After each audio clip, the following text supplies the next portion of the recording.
Okay, we're live on YouTube and we'll be live on Facebook very, very soon. 7.5 seconds. We're live. We are continuing with the reading of Sri Guru and His Grace by Srila Bhakti Rakshak Sridhar Dev Goswami Maharaj. This is the third day of the reading of our planned reading from cover to cover of this book. And we're on the second chapter, entitled Initiation into Transcendental Science. And it begins with a question by a devotee to Srila Sridhar Maharaj, referred to commonly as Srila Guru Maharaj. So the devotee asks the question, can you explain the real meaning of Diksha initiation? And Srila Sridhar Maharaj replies, Sri Jiva Goswami has explained this in his Bhakti Sandarbha. Divyam jnanam yato dadyat kuryat papasya sankashyam tasmad dikshati saprakta deshikais tattva kovidai. Experienced scholars have explained the meaning of Diksha, or spiritual initiation, in this way.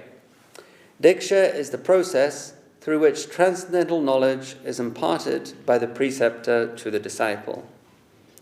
As a result, all the disciple's previous bad tendencies are crushed. Through Diksha, all previous commitments are cleared, and one gets the light of new life in relationship with the Transcendental Lord.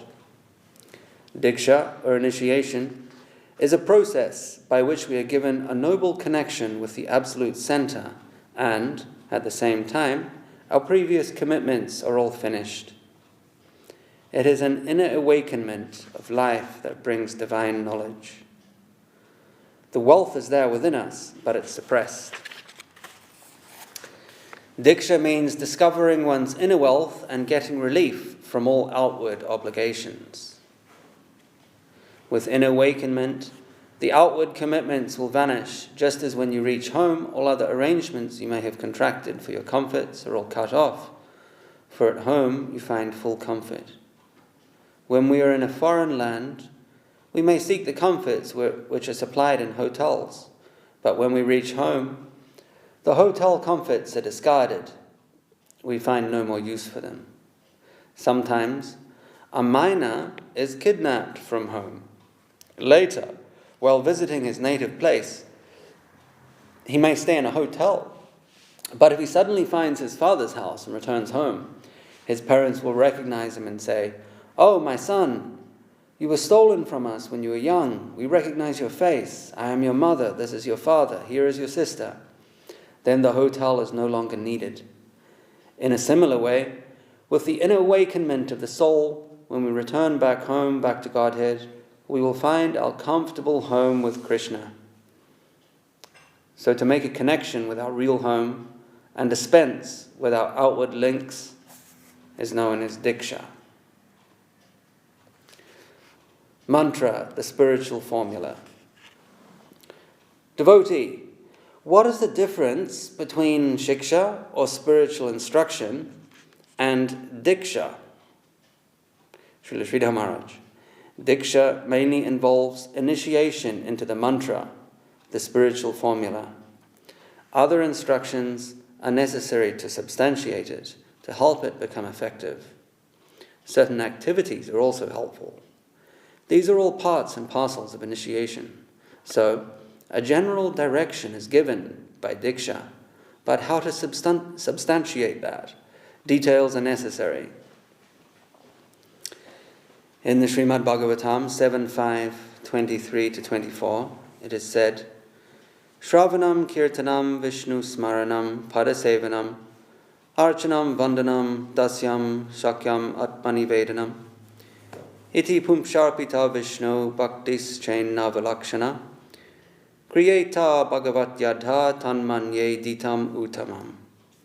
Hearing about Krishna, chanting Krishna's glories, remembering Krishna, serving Krishna's lotus feet, worshipping Krishna's transcendental form, offering prayers to Krishna, becoming Krishna's friend, becoming Krishna's servant, considering Krishna as one's best friend, and surrendering everything to Krishna, these 9 processes are accepted as pure devotional service. All these things are advised, and 1,000 details may be necessary. Initiation, the spiritual invasion. If a general plans to invade another country, he must first chalk out his strategy of attack in a broad way. When he goes to practically execute his plan, so many obstacles appear and he has to solve them and march on. If one plans to travel, first he conceives of the whole plan in a nutshell. From this land, I will return home by this route. But to carry out the plan in practice, so many details are necessary. First, it's chalked out in a rough plan, and then he must practically do so many things. First, he must hire a taxi. Then he has to go to the airport to purchase a ticket for the plane. In this way, so many details are required. So from partial knowledge, we have to develop final knowledge. This detailed knowledge is known as shiksha. Devotee. What is the position of a devotee who, although not yet fully free from the influence of Maya, accepts disciples on the order of Sri Chaitanya Mahaprabhu and his spiritual master? Srila Sridhar Maharaj. It is better than a man who begins business with small capital. It's better that a man who begins business with small capital has a connection with a wealthier capitalist. Then he can prosper in his business. In a similar way, as long as one is not yet completely established in Krishna consciousness, he must have some connection with superior aid. Then he will be safe.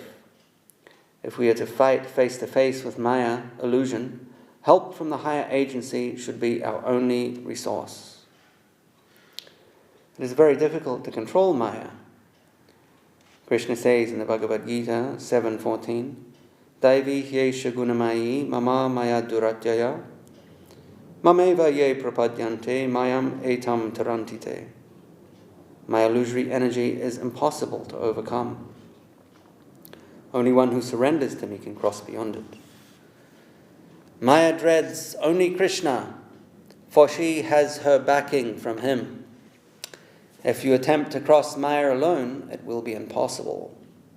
You must have some higher connection. And with the help of that connection, you can overcome illusion. Maya will withdraw only when she sees that you have the backing of higher potency. Alone, you cannot fight and gain victory over Maya. It is impossible, because wherever you go, you are within the boundary of Maya, illusion. It may be more or less intense, but it is all Maya. Only when you really come in touch with the plane above Maya can you fight against Maya. Only then will Maya withdraw. We must have some shelter beyond Maya from where we can fight with illusion. We are advised to take shelter of sadhus, saints, and shastra, scriptures. Their help comes from above, and we must accept that help from the inner core of our hearts.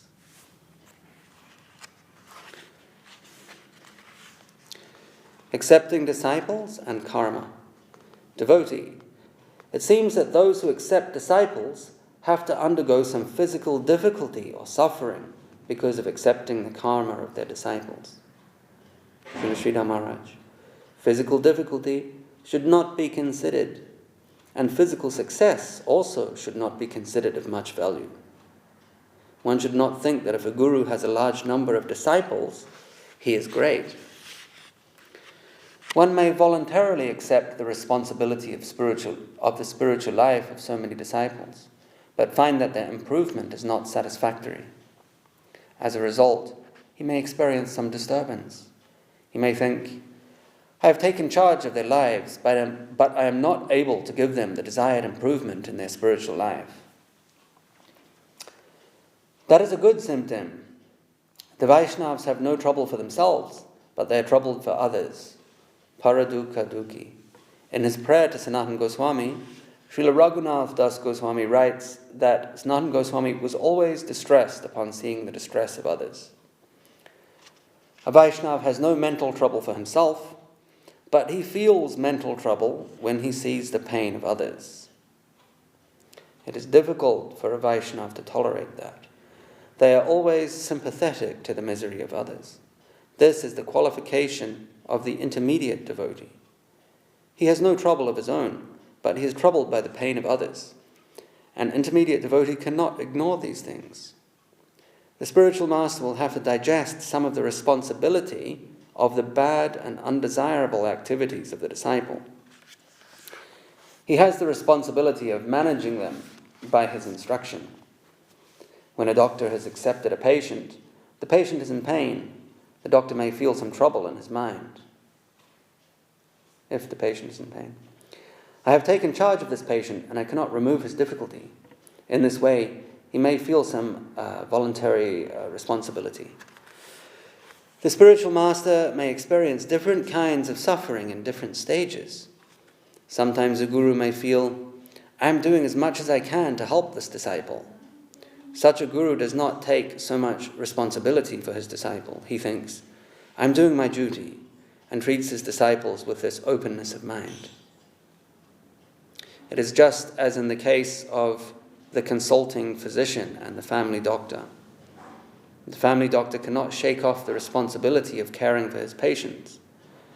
But a doctor from outside may say, if you like, you may engage another doctor. The consulting physician is not so much earnest for the patient. He may feel, I'm not perfect, I cannot make him pure immediately.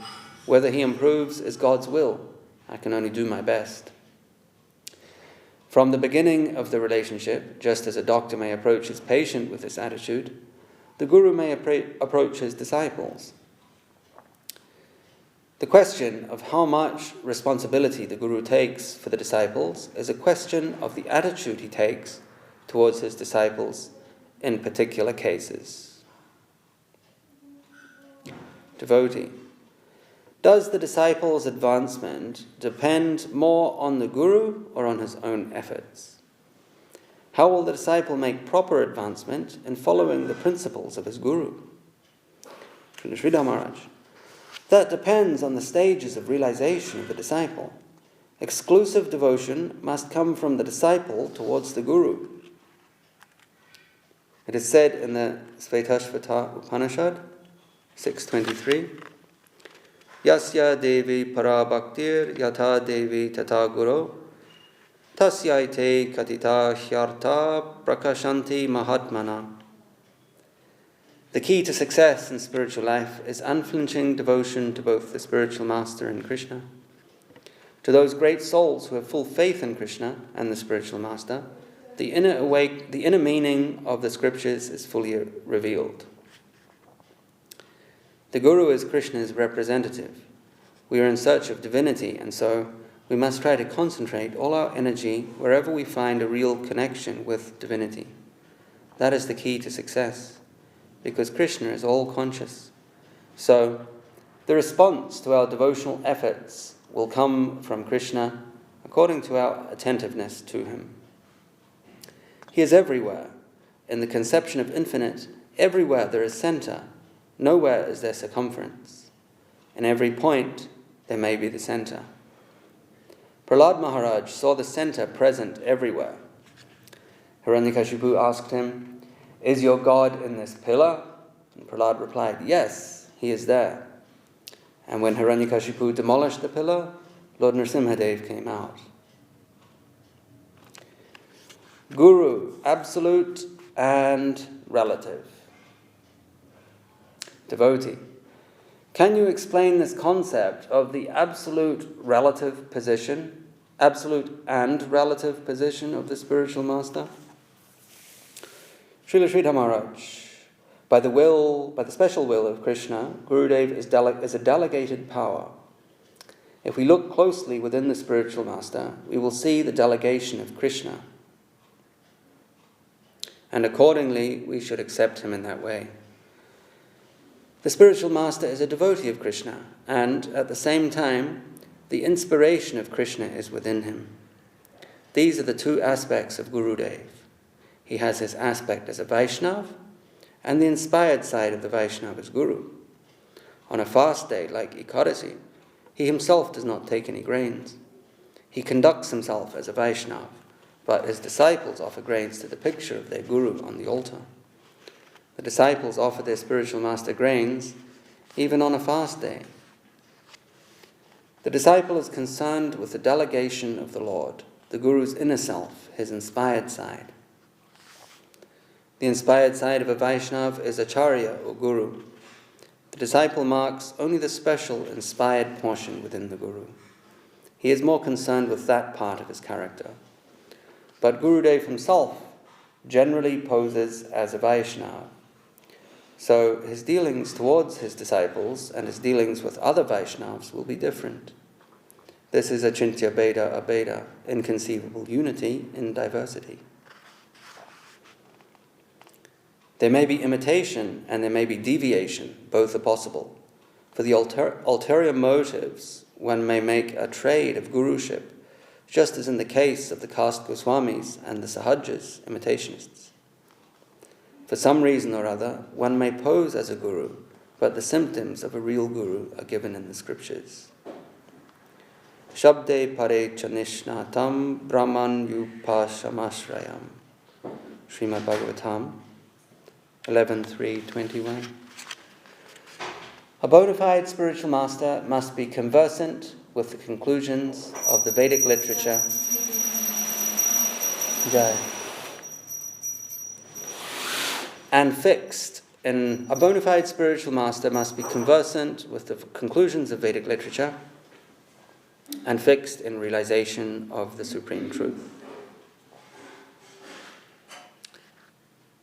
Any comments, elaborations, questions? My feeling is that you should be looking for the inspired side of all Vaishnavas in the way of to be honest, I wasn't able to pay full attention. Gurudev does say that. He's quite emphatic on that point. I just wasn't sure if it was mentioned. To see the inspired side is to practice the instruction given by Rupa Goswami in the Upadeshamrita. What is it? Verse number 6. Driste svabhava janiter vapushascha doshe na prakritapam iya bhakta janasya pashyat gangam basamna kalubudbudapena pange brahmadurabram apagashati niradhamai. And that there's always going to be, as a devotee is progressing in Krishna consciousness, in bhakti, there's going to be what is known as anartha nivriti, a process of shedding unwanted habits and samskars. In other words, a process of being purified from one's material desires. And those material desires, any material desire will come along with a concurrent bad quality, you could say. So for material desires are represented, or material desires are expressions of a misguided pursuit of happiness. So that will come about through greed, through lust, and through the inevitable thwarting of those attempts to find happiness through gathering money or expression of lust or what have you. That will be inevitably thwarted, and then you have anger and frustration as well. So all those negative qualities are invariably associated with anarthas. They are the subjective reality of what an anartha is. So the process of anartha nivriti will be a gradual process of the cleaning of consciousness. So those emotions of calm, krodh, lobh, lust, anger, greed, matsarya, jealousy, all of these other undesirable emotions which characterize existence in this world and the pursuit of happiness through material objects, as they're gradually being washed away, it's inevitable that they will still exist in some residual fashion, even in a sadhaka, in a devotee. And Rupa Goswami's instruction is to not focus on them too much. Because if you focus on those things that, and he gives the example of Ganges water, it's the nature of water to have some kind of foam, some kind of bubbles on the surface, some kind of what might be perceived as contamination. It's not pure H2O, there's something else there. But he says that this is the nature of water. It's going to come, those bubbles will come, and then they'll disappear. But in no way is it an indictment on the purity of the Ganga Jal, of the Ganges water. In no way does it affect the inherent purificatory quality of the Ganges, of the Ganga. And in the same way, as a devotee is progressing spiritually, there's inevitably going to be some type of, you could say, perceived flaw in the psychophysical nature. It's part and parcel of having a physical mind and body. It's not going to be so perfect. And to focus on that is to completely miss everything beneficial that the Vaishnava has to offer and focus on some temporary little flaw. And that will effectively block the uplifting effects of sadhusanga and potentially lead to aparad. So there's some risk associated with focusing on those things which are just inherent to life in a physical world, with a mind and a body. So Rupa Goswami is saying to don't focus on those things, ignore them. And by ignoring them, that leaves room to honor Gurudev's instruction and the instruction that Guru Maharaj himself is also giving here, to see the inspired side of the Vaishnava, as the point you just made. It's important to see the inspired side of the Vaishnava, and the expression of that inspired side, Guru Maharaj says here, is the Vaishnava's role as a guru. You could say, epitomizing that as an acharya. So, to see the inspired side of the Vaishnava is to see everything that the other Vaishnavas will have to offer you as a guru. It doesn't necessarily mean a formal guru, but someone who can provide uplifting spiritual association and instruction. Yeah. Another point here,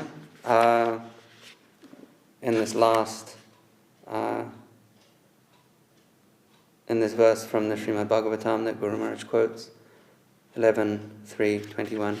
A bona fide spiritual master must be conversant with the conclusions of the Vedic literature and fixed in realization of the supreme truth. The point of conversant with the literature, and there is a distinction between, you'd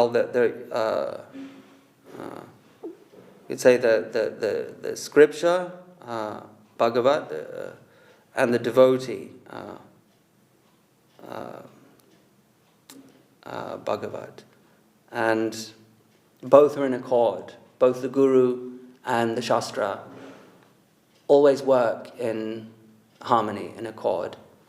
And the Shastra is necessarily presented to one via the Guru. Otherwise, there is always room for a certain amount of misinterpretation. And to achieve that function of a proper filtration and representation of Shastra, the Guru must be conversant with the conclusions of the Vedic literature and fixed in realization of the same, as this verse says.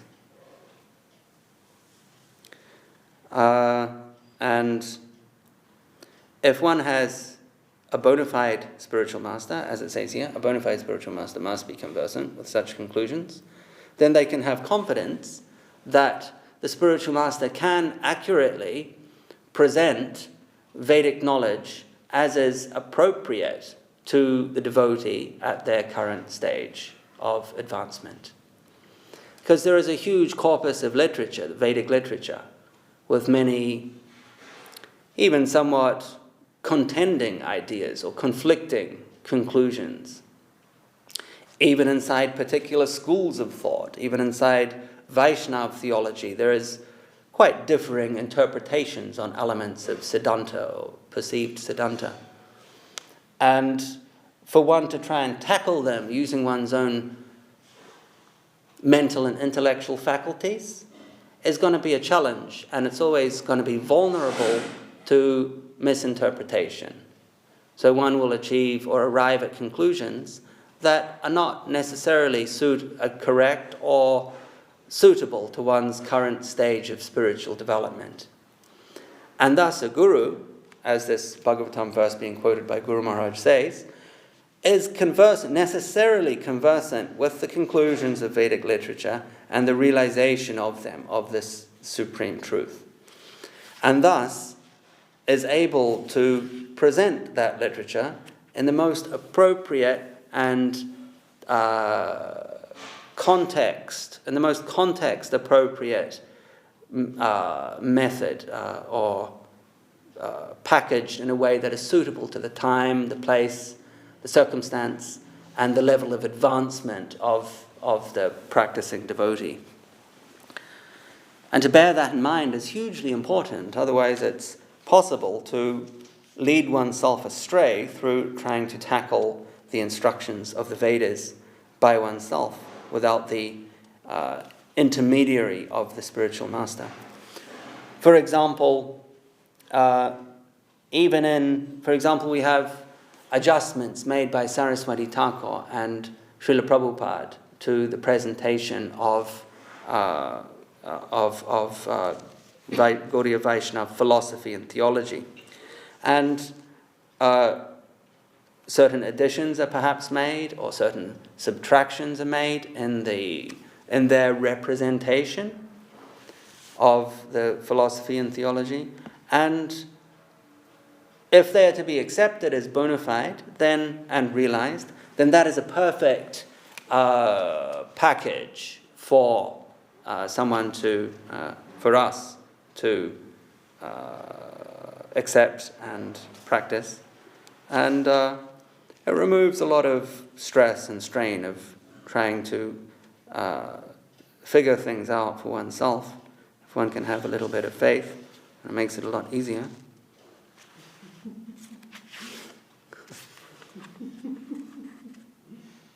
Makes your life a lot easier, that's for sure.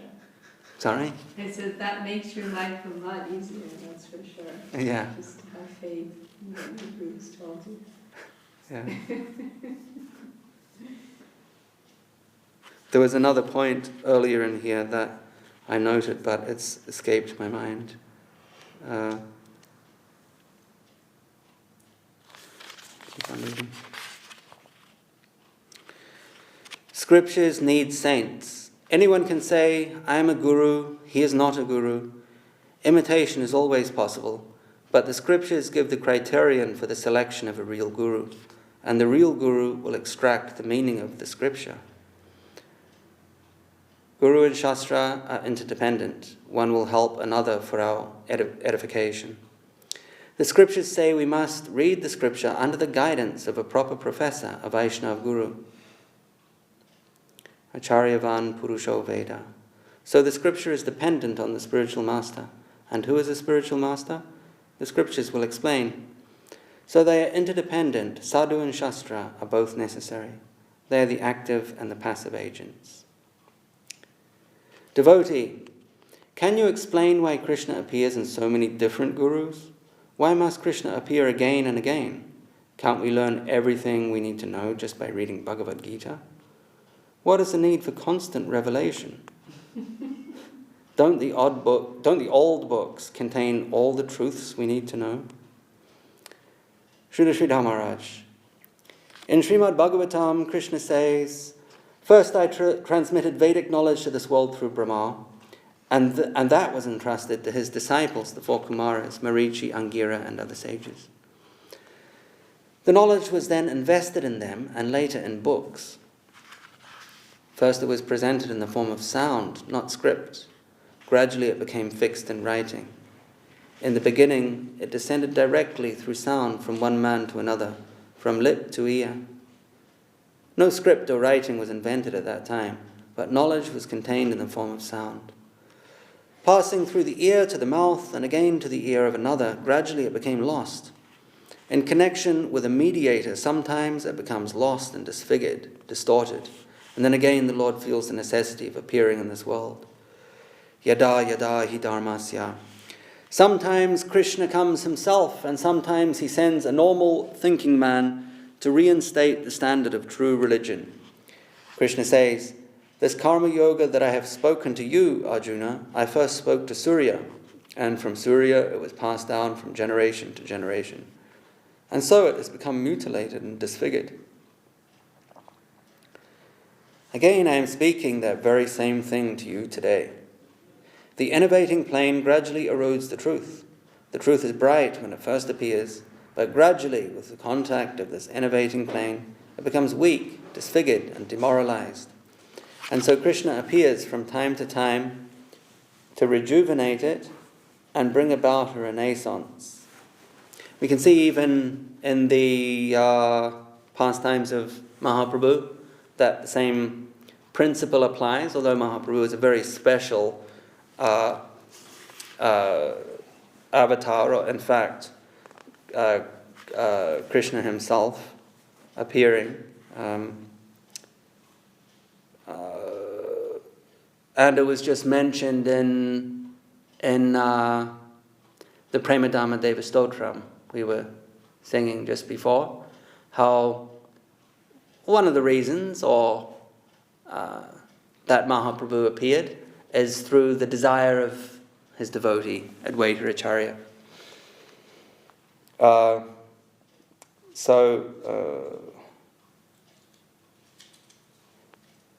And to bring about a renaissance.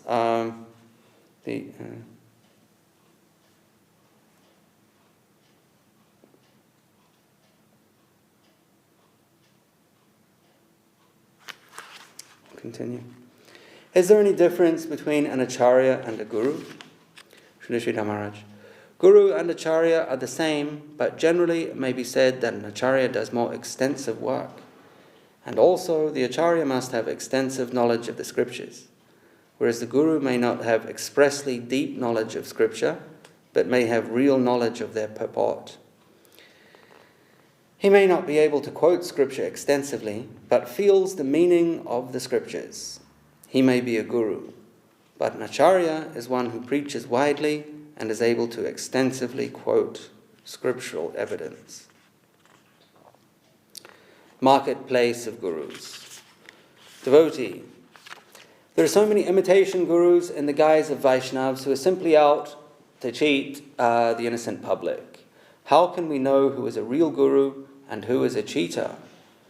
How do we know when we are being given real knowledge and when we are being cheated? Srila Sridhar Maharaj. We have to find out what is the source of his knowledge. In the marketplace, there may be imitation gold.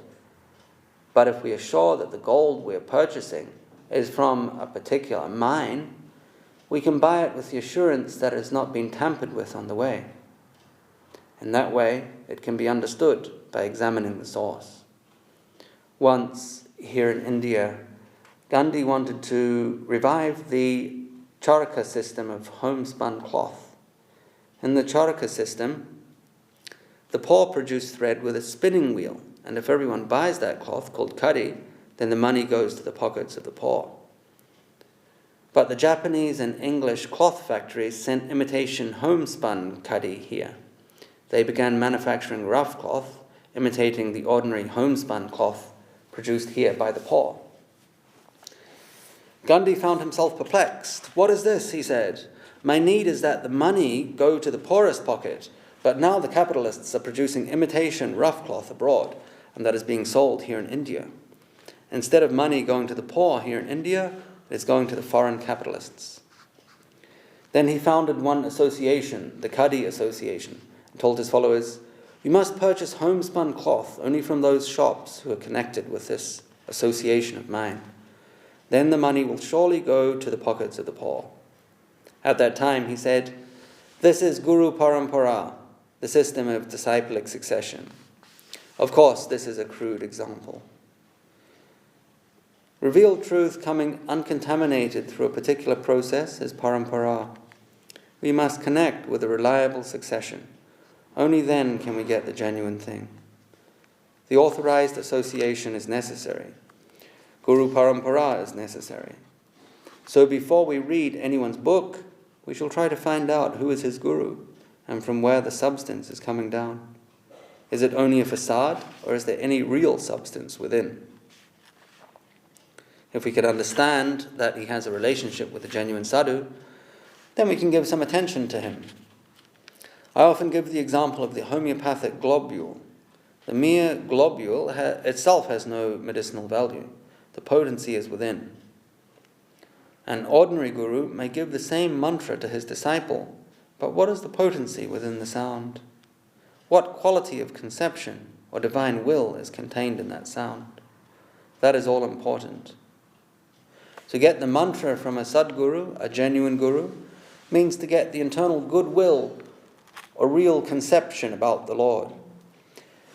The seed of a banyan tree may be a small seed, but the great big banyan tree will come from that seed. The will with which the particular sound is given by the guru to the disciple is all important. We may not trace that at present, but in time, if a favorable environment is there, it will express itself and develop into something great. So when we go to purchase anything, we must be careful about imitations, or else we may be deceived.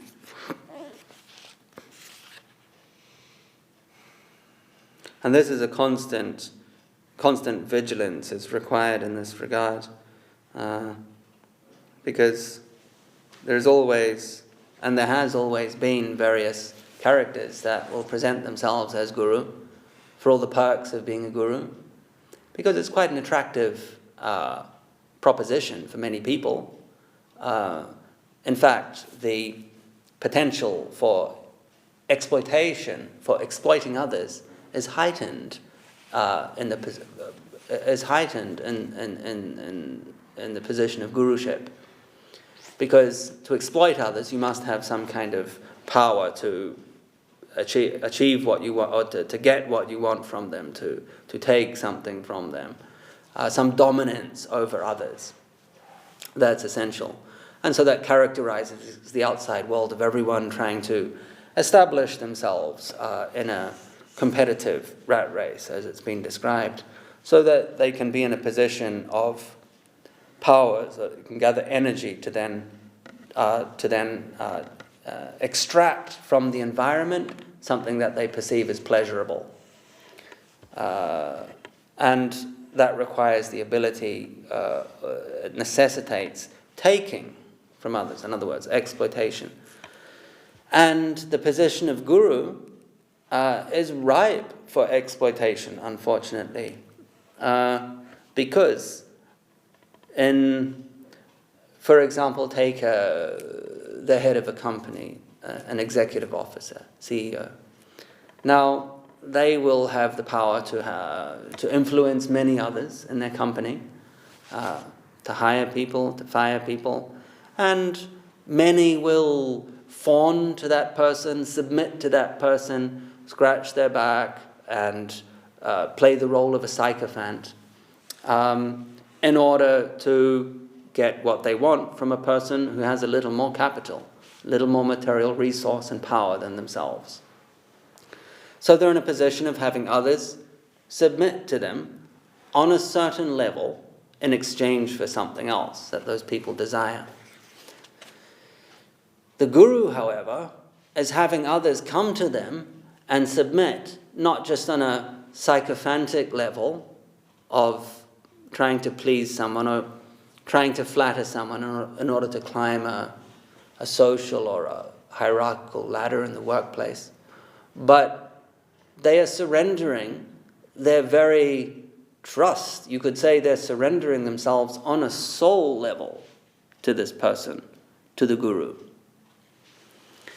So it is not just a superficial submission or a temporary or even a charade of a submission, a fake submission in order to achieve some kind of improvement in one's material circumstance, but it's a submission on an extremely deep level to achieve one's eternal spiritual welfare. So the greater the level of submission by one to another, the greater the potential for exploitation in that relationship as well. So the need for a genuine guru is of utmost importance. It's the very first qualification, it's the very first condition to be checked, to be ticked off. The guru must essentially, they must be bona fide and qualified. Otherwise the whole thing goes to custard, to use a colloquial phrase. And there always have been, and likely always will continue to be, gurus that are fake, are fraudulent, to greater or lesser degrees. They exist today. They existed in the past. And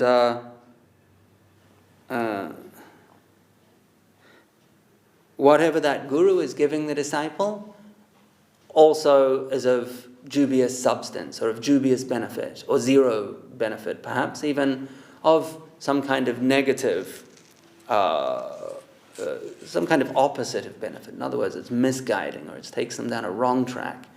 It gives a conception which must be deconstructed before they can start again from a neutral platform. And any mantra which is delivered is also of no value.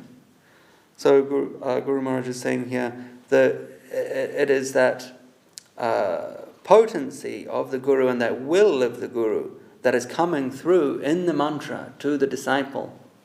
That is the first point being made here. And the second point is that, yes, so you find a genuine Guru and you receive a mantra through initiation. That in itself is highly desirable, highly fortunate, but it's not quite enough, because then the ball is in the disciple's court. Then the initiatee must then take steps to create a favorable environment for the germination of that seed, for that mantra to take effect, and must practice and intentionally create a favorable environment for the gift that the Guru has bestowed. Otherwise, you could say, yes, you're lucky to come and find such a Sadguru, such a perfect Guru, but if you don't do anything about it, that is kind of unlucky. It's kind of coming in contact with something very rare and precious, and then just letting it kind of sit on the back burner and not touch its potential in any kind of way for your whole life. And then it's kind of wasting time. It's not absolutely tragic, as in Krishna says that everything is picked up. Any progress that's made on the path of bhakti isn't cancelled or lost. It cannot be obliterated or lost in any way. Even word Prabhupada uses diminution. So there's not even any subtraction or loss of spiritual capital, excepting some kind of grievous Vaishnava aparad. But to not take advantage of it is at the very kind of a waste of time. It's kind of a tragic or a very unfortunate waste of time, a waste of potential. of something, of a very precious gift. The scriptures describe just coming to the human birth and not taking advantage of it is like committing suicide. So what to speak of like actually coming to the feet of the Sadhguru and then wasting that opportunity, it's even worse. Yeah. Yes. Many magnitudes worth.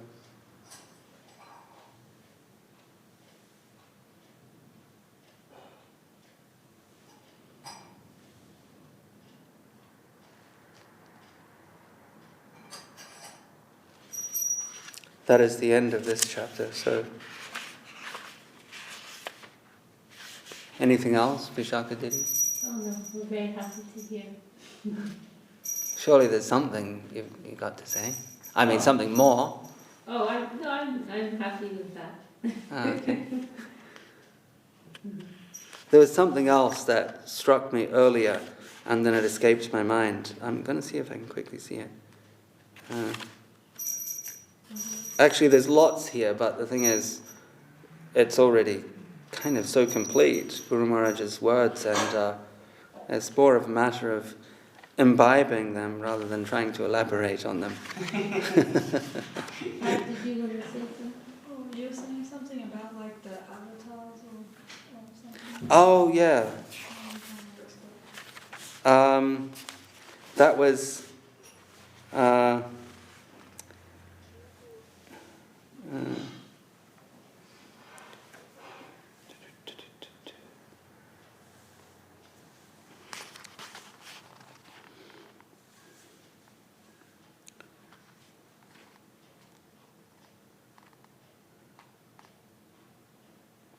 Yes, so in relation to that, Krishna is saying that he appears from time to time to, and Guru Maharaj says here, uses the words rejuvenation and renaissance in terms of a spiritual revival.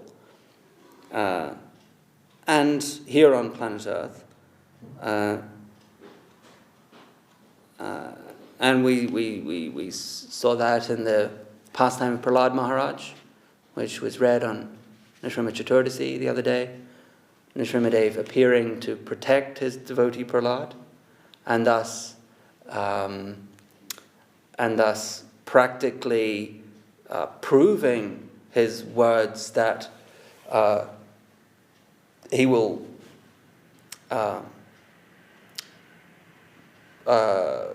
protect the devotee, or letting the devotee know that they can have faith in the Lord's protection, and have faith in the practice of the acceptance of these items that are favorable to bhakti, of which embracing the Lord's guardianship is considered premier amongst them.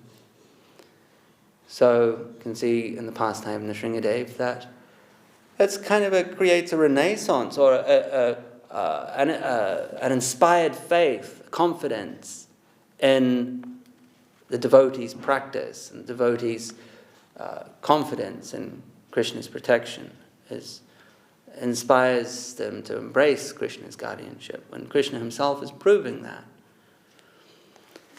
So the different avatars come to re-establish faith in amongst the devotees, and also to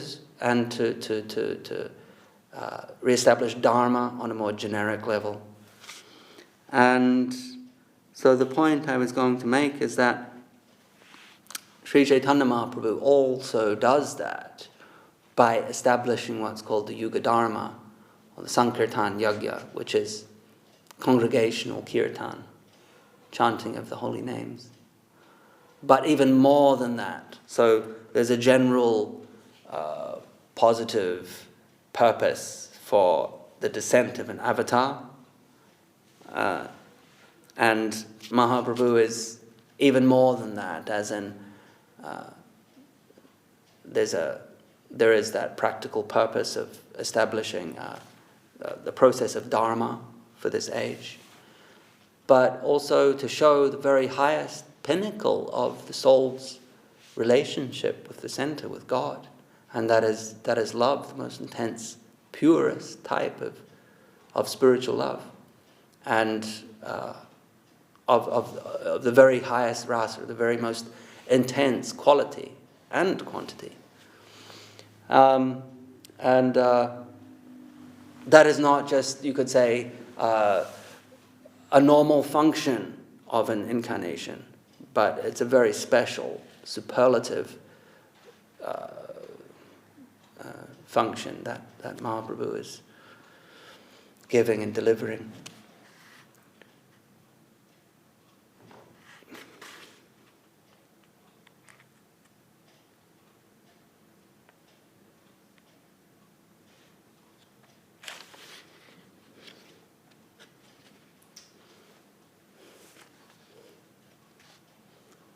Just behind the curtain.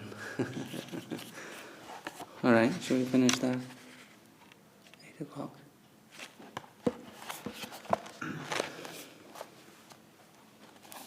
Shri Bhakti Rakshak Shri Dadev Goswami Maharaj ki jai, Shri Guru Dev ki jai.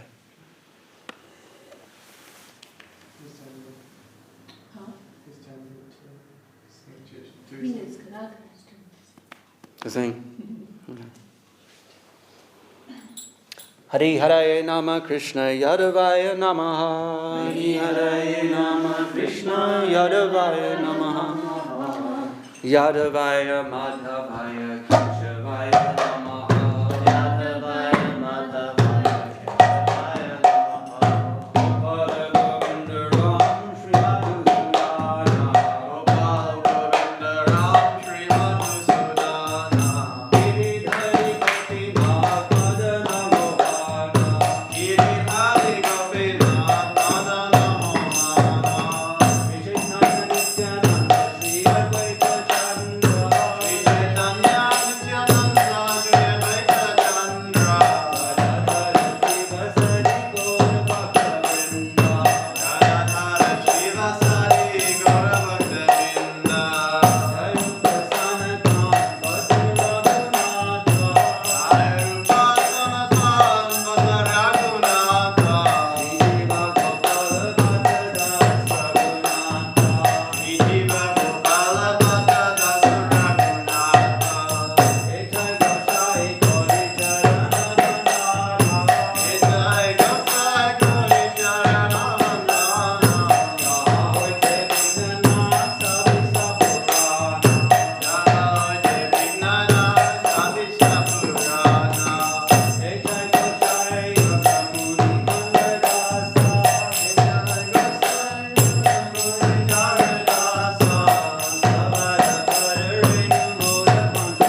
महाराज की जय। Jai. जय विष्णु पार्षद भक्ति संत गोविंद देव गोस्वामी महाराज श्री गुरुदेव की जय। जय विष्णु पार्षद भक्ति राधा श्री हरे गोस्वामी महाराज की जय। जय विष्णु पाद भगवान श्री भक्ति सिद्धांत सरस्वती ठाकुर प्रभुपाद की जय। श्री रूप गुरु वर्ग की जय। श्री हरिदास ठाकुर की जय। समवेत वैष्णव मंडल की जय। समवेत भक्त वृंद की जय। श्री हरि नाम संकीर्तन की जय। जय गो ब्रह्मांडी हरि हरि बोल।